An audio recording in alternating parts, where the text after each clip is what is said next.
Sports Limelight, episode 24. Good evening, Drew. Hey, good evening, Bill. What a nice round number there with the episode. It's the fantasy basketball playoffs. Oh, boy. You're in them. I'm in them. And Brad and Dave are in them.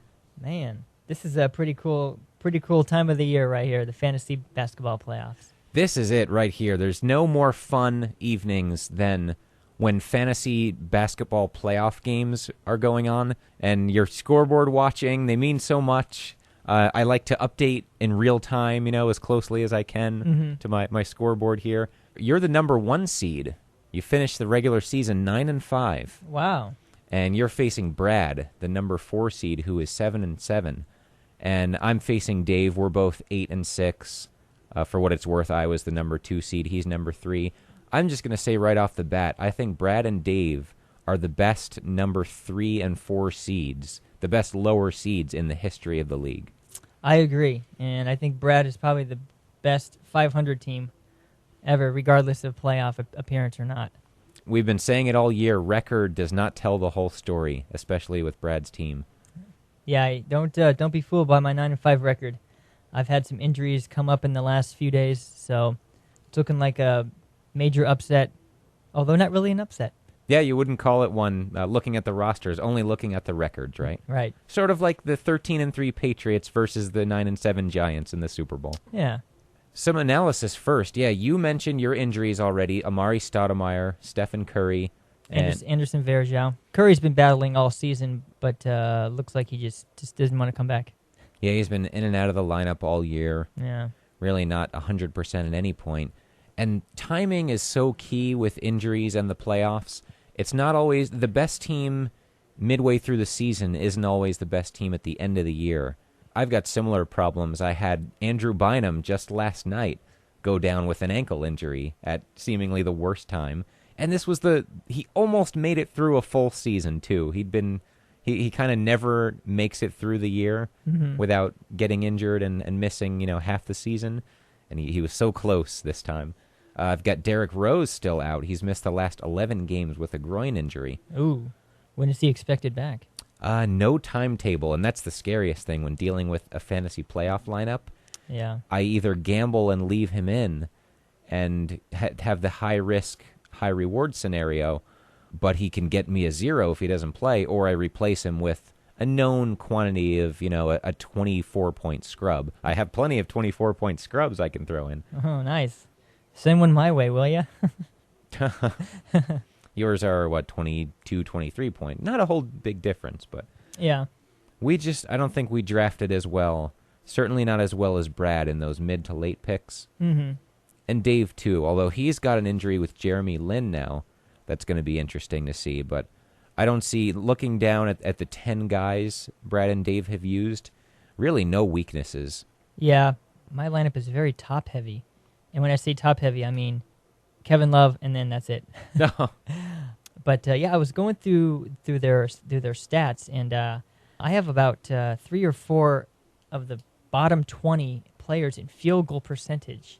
So these guys like DeRozan and Brandon Jennings, they can score a lot of points, but they can also score little. There's not really any shooting consistency with those players, so I really have to have them to get hot for me to have a chance against Brad. Hopefully that'll be the case. All right, so should we finish up here with our predictions, Bill? Let's do it. All right. Well, I'll start with my matchup with Brad here. As much hope as I have against beating Brad, I think he's going to come out on top, beat me pretty handily here in the first round. And I think Dave and Bill, I think you guys will have a pretty close matchup. I think Dave squeaks by. We both predict similar results here, although different scores. I've got very specific here. Ooh. Brad, I said earlier in the week to Brad that he would beat me by about 60 points, and I kept those amounts on each of our teams, even though we're not playing each other. I was almost the number 1 seed, but Mike topped me on the very last day of week 14 to move me down a rung. So anyway, I've got Brad 347, Drew 325. Whoa. Dwight Howard will lead Brad with a 45, and even his worst player, let's say it's going to be Chris Humphries, he's going to get like a very respectable 27 or 28. Wow. So everyone plays their part, and just a dominant win. Yeah. 22 points is not a huge margin of victory for the playoffs. That's basically a point per player difference, right? But Yeah. it's going to be decisive enough that Brad probably won't have to worry a whole lot. Well, thank you. Yeah. Sorry, Drew. No, I'm glad you gave me 325 points. We're only going to score 325 points? Okay. Awesome. Now, what do you see with your matchup with Dave there? For this one, Dave 330, Bill 284. Whoa, Bill. I am by far the worst team in the playoffs, not only the worst number 2 seed in league history, but the worst team to ever make the playoffs in any spot in league history. Just complete garbage up and down. I've got 10 players in my lineup. 7 of them are going to score under 30 points. Oh, man. And that's going to include the likely whoever replaces Derrick Rose. So I'm going to have Westbrook, Josh Smith, and John Wall's going to step up this week and get over 30. The rest of them, Rose's replacement, Carmelo Anthony, Thornton, Millsap, Bynum, or whoever replaces him, Chandler, Lawson, all under 30, and a decisive victory, almost a 50-point margin for Dave. Oh, Bill, how many times do I got to tell you? The glass is half full, man. I've been saying this all along with the Giants' playoff run. I'm projecting my my NFL worries on the couch for 3 hours to fantasy basketball now. Man, this is ridiculous. Okay, so we both have Brad and Dave in the finals here. Who do you see winning this? I see Brad winning this, or linning this, as we might say this year. Right.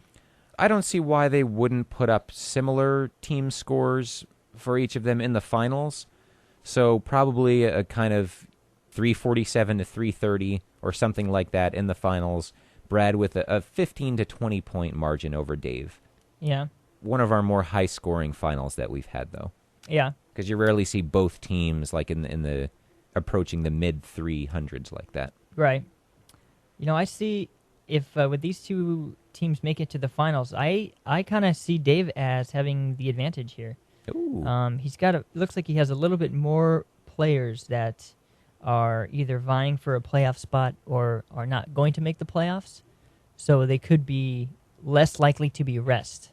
I like that you've taken that into consideration. This time of year, that is a big factor. Kobe Bryant might be the greatest example of that. Mm-hmm. An older player, a team that'll have a playoff spot locked up by this time next week. Mm-hmm. Interesting. Should be exciting. I can't wait to see my players, see how they score their points. Yep, we'll keep an eye on the scores all week. Perhaps agonizing at times, but it'll be fascinating, and it's always fun. Yeah. What a great league. Yeah, win or lose, I had fun.